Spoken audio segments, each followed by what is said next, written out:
Bonjour tout le monde, on se retrouve aujourd'hui pour le déballage de Key to the Kingdom, qui est en fait une réédition par Restoration Game, qui était un jeu sorti il y a quand même un bon nombre d'années. En fait, j'y avais jamais joué, j'avais vu à cause de Angry Video Game Nerd, quand il fait Board James, il y avait Key to the Kingdom, qui était vraiment un très gros board.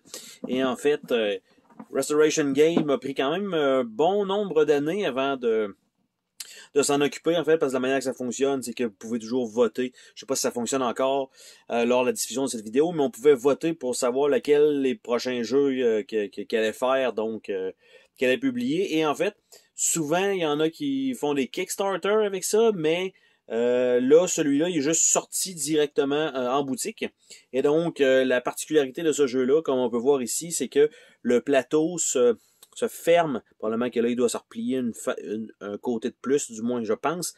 En fait, c'est qu'on peut avoir la grosse map ouverte, mais on peut aussi rabattre chacun des côtés et il y a quand même quelque chose de l'autre côté. Donc, c'est quand même un peu particulier. Et le but est simplement de ramasser une clé et de s'évader de ce royaume-là. Donc, on va regarder ensemble. Boîte, bonne facture, bonne épaisseur.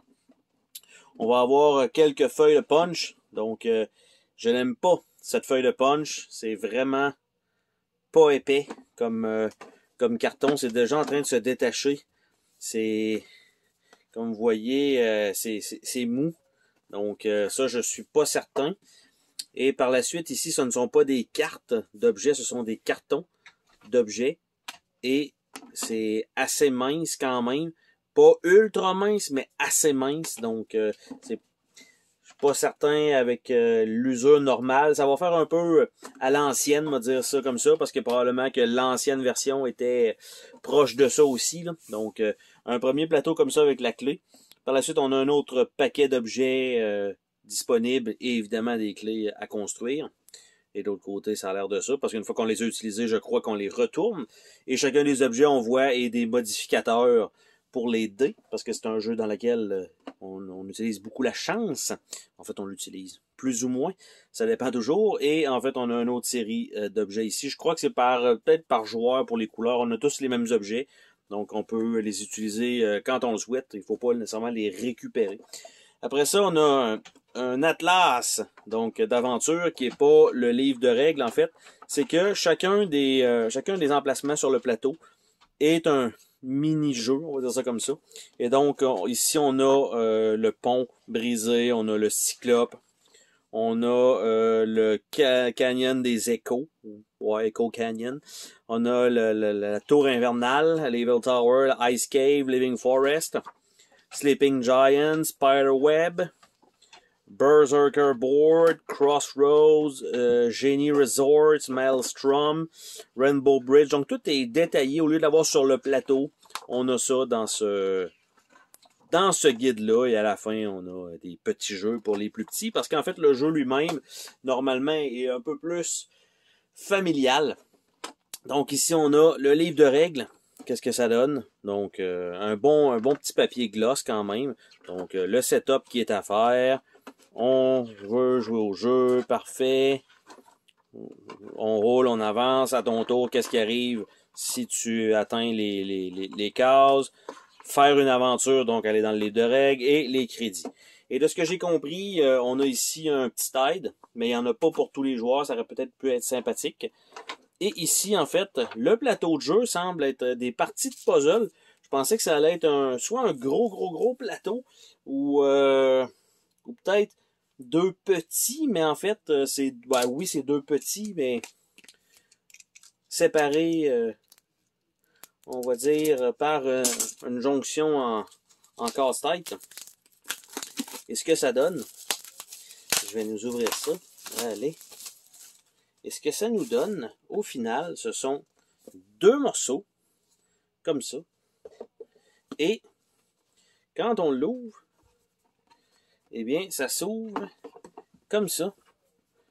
Donc, le plateau lui-même, on a, bon, évidemment, c'est quand même assez coloré tout ça. Donc, le plateau peut se jouer fermé comme ça. Évidemment, il va être accroché par ici et par ici. Donc, ils vont être accrochés comme ça.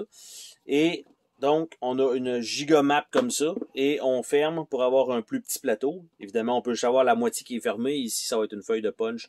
Un punch qui s'enlève. Donc, on a ça. Et de l'autre côté, c'est le même principe. Pour aller s'accrocher donc à ce côté-là. Et là, ben, c'est là qu'on a les autres aventures. Donc, en haut ici, le Rainbow, la pieuvre qui a une gueule un peu bizarre. Ça a plus l'air d'être une dent, mais en fait, c'est plus comme un genre de bec. Donc, on a le cyclope qui est dans l'eau, on a le pont en bas.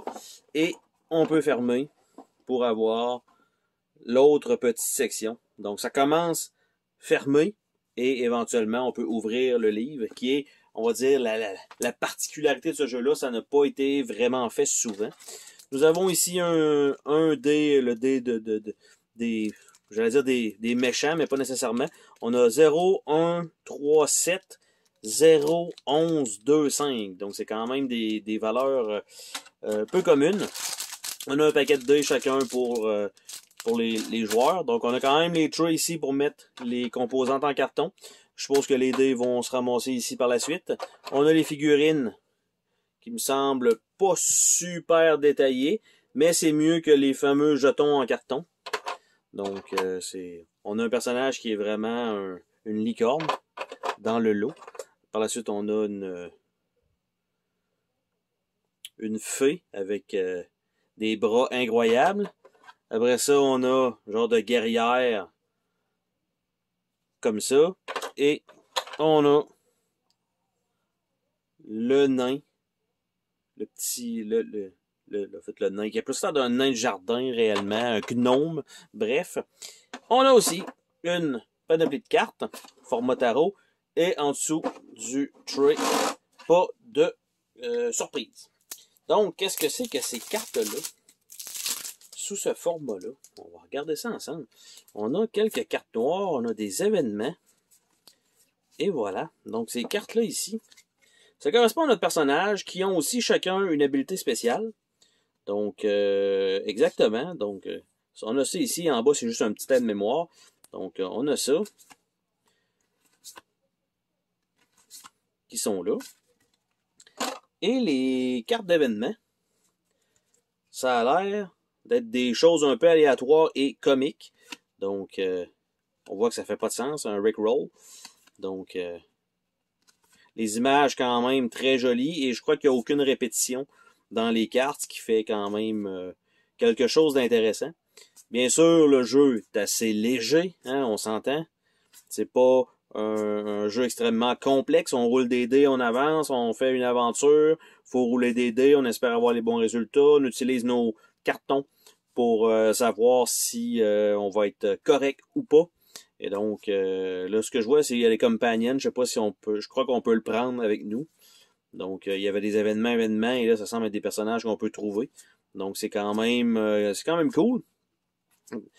Parce qu'il y en a, on voit, c'est des encounters, il y en avait que c'est des companions, puis là, c'est des objets magiques.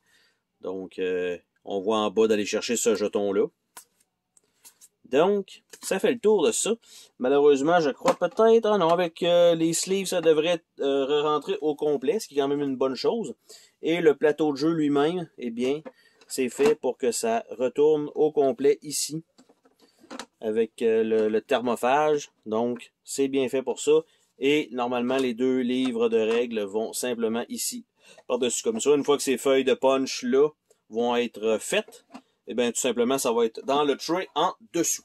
Donc, au moins, le tray a l'air fonctionnel, pas trop de cartes, beaucoup de cartons. Malheureusement, le carton, il manque peut-être un petit peu d'épaisseur. La boîte est de meilleure facture que les jetons, selon l'utilisation, du moins. Et donc, ça fait le tour du déballage de Key to the Kingdom. Bye bye!